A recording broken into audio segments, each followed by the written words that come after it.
Kenny, do you think Rousey is an amazing role model? Well, you know, I disagree with that, and I agree with that. I disagree with that based on the fact that, first of all, she didn't sign up for that. She signed up to beat butt in a cage. That's what she signed up for. And, you know, as far as the way that she treated some of her opponents, she didn't treat them that well. Against Miesha Tate, you know, after the rematch, she had the opportunity to go and shake her hand after the fight and kind of bury what happened between them. She didn't do that. You know, maybe not the most respectful person in interviews and after the fight, but as far as, you know, for women, being that role model in a sport where women didn't even have a chance. I mean, they asked Dana White at one point, will women ever fight in the UFC? He said, no way. He brought him back because of Ronda Rousey. Here she is. She came off. She was in the Olympics at 17 years old. She won the bronze in the Olympics. She won the silver medal in the World Championships in judo and took the MMA world by storm. And I think that she did a lot of great things. She was very real in the way she approached herself, even in, you know, when they took pictures of her. She said, I'm not going to cut weight. This is who I am. I don't have this model-like body. This is who I am. Accept it. And I think because of that, she inspired a lot of women. Sounds like a pioneer, not a role model. That's exactly what I think. Yeah, I mean, well, it is difficult because, as Kenny said, you know, she did sign up just to go in there and fight people in a cage. But as we know, women in athletics have a whole other set of rule books. They have to look great. They have to do this. They have to smile more. They have to be pretty. And Ronda did fit a lot of those categories. But like you said, when she's not fighting, she likes to eat chicken wings, and she didn't apologize about that. I really responded to the fact that she was unapologetic about what she has done in her life, the achievements she has made. The fact is correct. We wouldn't have women in the UFC if it weren't for her. She is a role model in that she has overcome a lot of personal adversity in her life outside of athletics. Yeah. And this is a woman who never said, no, I can't, kept doing and doing and doing. And to be honest with you, a lot of us women love that chip on her shoulder. Love that. That's what lack of humility you love. I love the fact that she went in there, would beat people up in a matter of seconds and not say, oh, I'm sorry. She was like, damn straight. No. What's wrong with that? No, I think what people like, when she got her ass beat, where was she? She disappeared for a year. Right. She ran out of the ring after this game. She hasn't said anything. She can't be gracious in defeat. That's a role model. That's my problem. Well, the one thing about, and again, you guys have far greater chops than I do in this business, but when I look at Rousey, let me be critical of UFC. I think they kind of used her. There was no women's division before Rousey. You used the word pioneer. Absolutely. I don't know who the first football player was. Jim Brown was the first great one. He wasn't the first player. Rousey created a division, and by the way, got into movies, got into film, was on my radio show. UFC, this was my takeaway, asked her to do things, maybe fight fights she wasn't always comfortable with. They put her in timelines. Yeah. She was really good for the bottom line.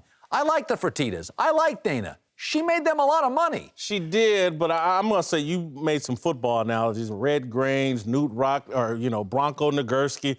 I can think of the great football players from the past, and their resumes speak for themselves. To me, Ronda Rousey, a little overhyped. A little bit of a manufactured champion.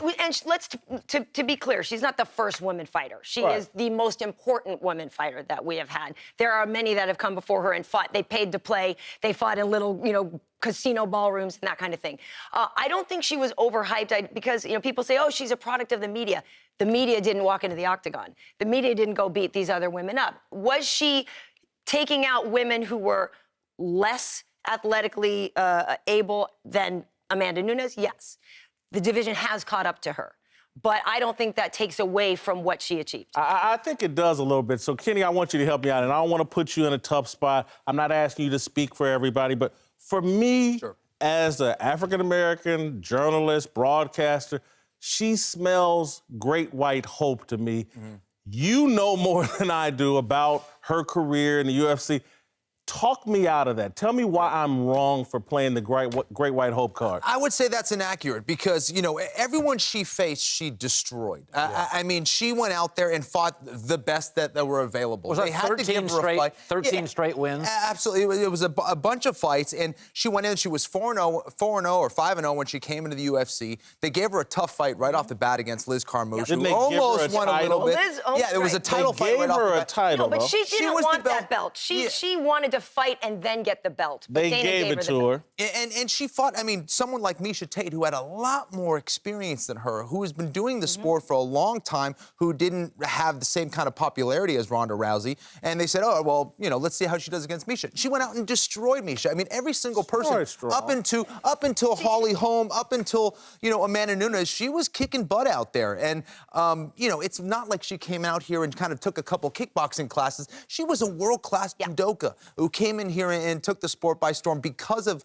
her skills and how she did it. And I can tell you this, the first time I interviewed her was at Dynamics Gym, Antony Hardonk's gym in 2011. This is the intensity that I saw from this woman in 2011 after she had only been fighting in Strikeforce to the Ronda that I saw the last time I spoke to her and interviewed her. Same woman, same intensity, same drive. That's why I'm saying, to me, she has achieved so much that it is a valid role model. But again, she didn't sign up to be a role model. Let's be honest. When you look at most, now Jim Brown's the exception, so is Bill Russell or like a Wilt. But in most instances, players don't transfer they don't transfer over time. Like LeBron's the exception. You look at a guy in the 50s in the NBA, and he wouldn't even make a high school team in 1990.